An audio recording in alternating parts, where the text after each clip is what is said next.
అదే RTV app వార్తల్ని క్షణాల్లో చదివే అవకాశం ఉంటుంది. ఒక న్యూస్ పేపర్, ఒక టెలివిజన్ ఛానల్ మీ చేతుల్లో ఎప్పుడూ ఉంటాయి.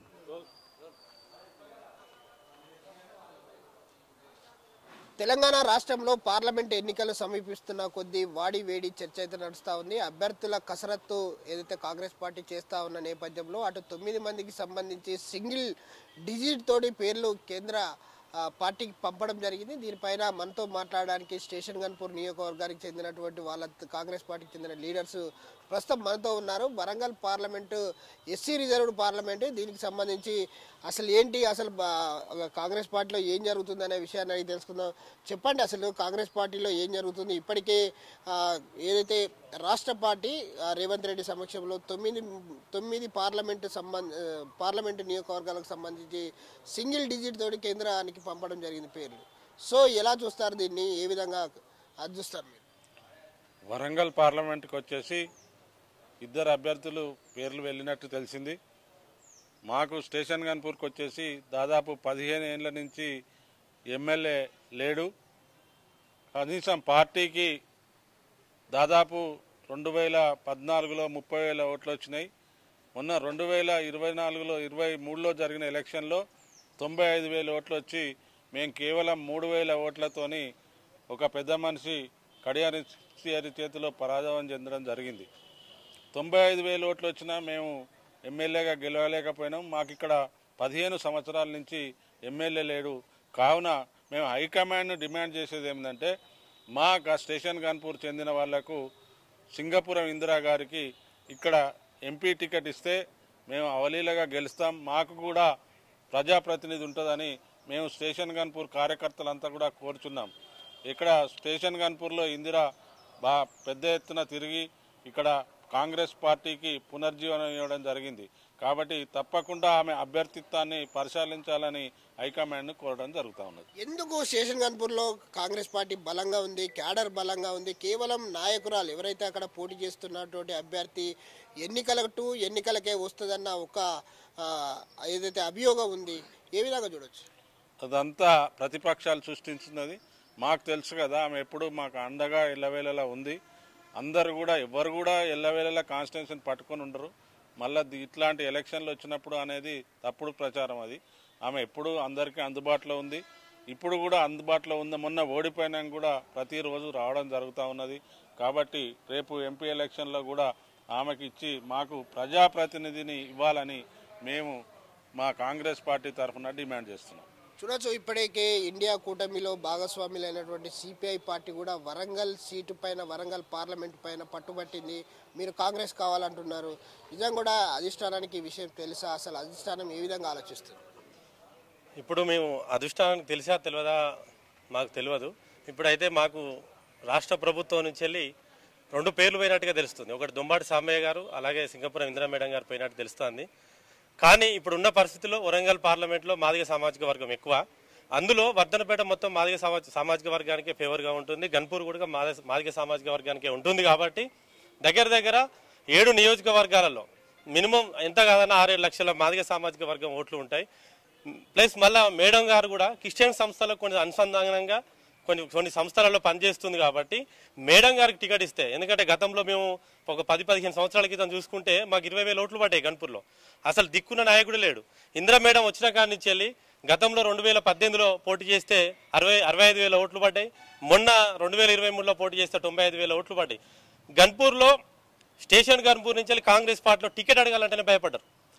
కడియం సిఆర్ మీద అసలు గెలుస్తామా, ఓడిపోతామా, అసలు రేపు ఫ్యూచర్ ఏముంటుంది, డిపాజిట్ అసలు దక్కుతుందా అన్న ఉద్దేశంతో కొందరు నాయకులు, ఎంత పెద్ద సీనియర్ కాంగ్రెస్ పార్టీ నాయకులు ఉన్నా కూడా కొంచెం వెనక ముందు ఆలోచించి గన్పూర్ టికెట్ అడిగిళ్ళు. అటువంటి తరుణంలో కూడా ఒక మహిళా సింగం వలె ఇందిరక్క గారు నేను గన్పూర్ ప్రజల కోసం సేవ చేయాలని, గన్పూర్ ప్రజల కోసం ఎట్లాగైనా ఎమ్మెల్యే అయ్యి వాళ్ళకి సేవలు అందించాలని టికెట్ తీసుకొని కొద్ది స్వల్పంతోనే, సరే అది ఎక్కడ పొరపాటు జరిగినాయని చిన్న మిస్టేకులు జరగవచ్చు, కానీ చిన్న 3,500 ఓట్లతో ఓడిపోవడం చాలా బాధాకరం. ఎందుకంటే మేడం గారికి వరంగల్ జిల్లా మొత్తంలో వరంగల్ జిల్లా మొత్తంలో 7 నియోజకవర్గంలో ఎమ్మెల్యేల ఆశీస్సుతో పాటు ప్రజల ఆశీస్సులు కూడా ఉన్నాయి కాబట్టి తప్పకుండా ఇందిరా మేడం గారికి టికెట్ ఇస్తే స్టేషన్ గన్పూర్ కాదు, వర్ధనపేట కాదు, 7 నియోజకవర్గంలో తప్పకుండా ఇందిరా మేడం గెలిపించేందుకు మాదిగ సామాజిక తరపున మేము అందరం కృషి చేస్తామని వేడుకుంటున్నాం. అదే మాదిగ సామాజిక వర్గానికి చెందినటువంటి దొమ్మడి సాంబయ్య కూడా ఇదే పార్టీలో కొనసాగుతా ఉన్నాడు. మీరు అంటున్నట్టు మాదిగ సామాజిక వర్గం ఓట్లు ఎక్కువ ఉన్నాయని చెప్తా ఉన్నారు. సో ఏ విధంగా చూడొచ్చు? అయితే ఇప్పుడు మన సాంబయ్య గారితో కంపేర్ చేసుకున్నప్పుడు ఇందిరా మేడం గారు 6 సంవత్సరాల నుంచి కాంగ్రెస్ పార్టీ అభివృద్ధి కోసం స్టేషన్ గన్పూర్ మొత్తం తిరుగుతూ గతంలో ఉప ముఖ్యమంత్రులుగా ఇద్దరు చేసి రాజయ్య కానీ శ్రీహరి కానీ చేసినప్పటికీ అంత బలమైన నాయకులను ఎదుర్కొంటూ కాంగ్రెస్ పార్టీని నియోజకవర్గ స్థాయిలో బలోపేతం చేస్తూ 2 సార్లు పోటీ చేసి ఓడిపోయినప్పటికీ కాంగ్రెస్ పార్టీ కార్యకర్తలకు నాయకులకు అందుబాటులో ఉంటూ ఇక్కడ వరకు రావడం జరిగింది. ఒక సాంబయ్యతో కంపేర్ చేస్తే మహిళా అభ్యర్థి కావడం వల్ల ముఖ్యంగా మనం కనుక తెలంగాణ రాష్ట్ర ఏర్పాటులో 6 సంక్షేమ పథకాలు ఎంత కీలక భూమిక పోషించినాయంటే 6 సంక్షేమ పథకాల్లో మహిళలకు సంబంధించినవి గ్యాస్ సిలిండర్ సబ్సిడీ కానీ అదే రకంగా ఉచిత బస్సు ప్రయాణం కానీ ఈ 2 మహిళలకు అందుబాటులో ఉన్నాయి. కాబట్టి ఒక మహిళా అభ్యర్థి ఎంపీగా పోటీ చేస్తే మూకుమ్మడిగా మహిళా ఓట్లన్నీ ఒకే వైపు పోలయ్యి ఇందిరా మేడం గారు గెలుపు అవకాశాలు ఎక్కువ ఉంటాయి. కాబట్టి ఖచ్చితంగా ఎంపీ అభ్యర్థిగా వరంగల్ పార్లమెంట్ నియోజకవర్గం నుంచి మహిళా అభ్యర్థిగా మేడం గారికి అవకాశం ఇస్తే గెలుపు అవకాశాలు మెండుగా ఉంటాయని చెప్పేసి మేము కాబట్టి ఖచ్చితంగా ఈసారి ఎలాగైనా ఎంపీ టికెట్ ఇందిరా మేడం గారికి కేటాయిస్తే భారీ మెజార్టీతో గెలుసని చెప్పేసి మేము ఆశాభావం వ్యక్తం చేస్తూ అందుకు అధిష్టానానికి ఈ సందర్భంగా మేము మనవి చేసుకునేది అంటే ఖచ్చితంగా ఇందిరా మేడంకు టికెట్ కేయించాలని చెప్పేసి మేము స్టేషన్ గన్పూర్ నియోజకవర్గం నుండి పెద్ద సంఖ్యలో మండల పార్టీ అధ్యక్షులు బ్లాక్ కాంగ్రెస్ అధ్యక్షులు అందరం కలిసి మేము డిమాండ్ చేస్తాం కాంగ్రెస్ పార్టీని. సో చూడొచ్చు, ఏదైతే సిపిఐ పార్టీ ఉంది, సిపిఐ పార్టీ కూడా వరంగల్ టికెట్ పైన ఆశలు పెట్టుకుంది. వరంగల్ మాకు కేటాయించాలని చెప్తున్నారు. ఖమ్మం, వరంగల్ 2 అడుగుతున్నారు వాళ్ళు.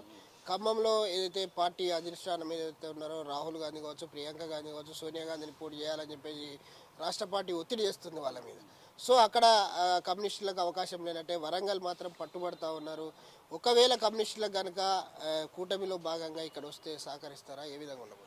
ఇది అధిష్టానం తీసుకునే నిర్ణయం. ఇది పెద్ద విషయం, మన పరిధిలో ఉంది కాదు. కాకపోతే ఏంటంటే కమ్యూనిస్టు పార్టీలకు ఖమ్మంలో ఓటు బ్యాంక్ ఎక్కువ ఉంటుంది కాబట్టి అక్కడ వాళ్ళు తీసుకుంటే అవకాశాలు పెరుగుతాయి. ఇక్కడ మాత్రం ఖచ్చితంగా కాంగ్రెస్ పార్టీకి మనం టికెట్ ఇస్తే గెలుపు అవకాశాలు పెరుగుతాయి.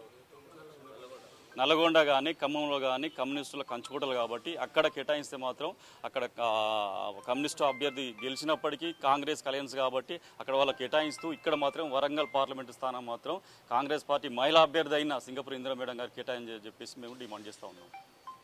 సో చూడొచ్చు, ఏదైతే వరంగల్ పార్లమెంటు ఎన్నికలకు నోటిఫికేషన్ మరికొద్ది రోజుల్లోనే వెడవనుంది. దీనికి సంబంధించి నోటిఫికేషన్ రానున్న క్రమంలో స్టేషన్ గన్పూర్ జనగామ జిల్లాకు చెందినటువంటి కాంగ్రెస్ పార్టీ మండల అధ్యక్షులు కావచ్చు, జిల్లా పార్టీ నాయకులంతా కూడా ఇక్కడికి రావడం జరిగింది. వాళ్ళంతా కూడా ఏదైతే మాకు 15 సంవత్సరాల నుంచి స్టేషన్ గన్పూర్ నుంచి ఏదైతే కాంగ్రెస్ పార్టీ నుంచి ఎలాంటి ఎమ్మెల్యే లేడు, మా సమస్యలు అలాగే పేరుకుపోయినాయి కాబట్టి ఈసారన్నా తక్కువ మేయాటితో మన జరిగిన అసెంబ్లీ ఎన్నికల్లో ఇందిరా ఓడిపోవడం జరిగింది. ఇక్కడ నుంచి కనుక మాకు పార్లమెంటు ఒక మహిళా అభ్యర్థిని కనుక మీరు సూచించారంటే 6 గ్యారంటీలో పూర్తిగా మహిళలకు సంబంధించినటువంటి అంశాలను ఈ రాష్ట్ర ప్రభుత్వం నెరవేర్చింది. కాబట్టి ఒక మహిళా అభ్యర్థిని తీసుకొచ్చి వరంగల్ పార్లమెంటు నియోజకవర్గ అభ్యర్థిగా కనుక ఇస్తే సునాయాసంగా గెలుపు నల్లేరు మీద నడికే అని చెప్తా ఉన్నారు. ఎందుకంటే 7 సెగ్మెంట్లు వస్తాయి పార్లమెంట్లో, 6 కాంగ్రెస్ పార్టీ గెలిచింది. అలాగే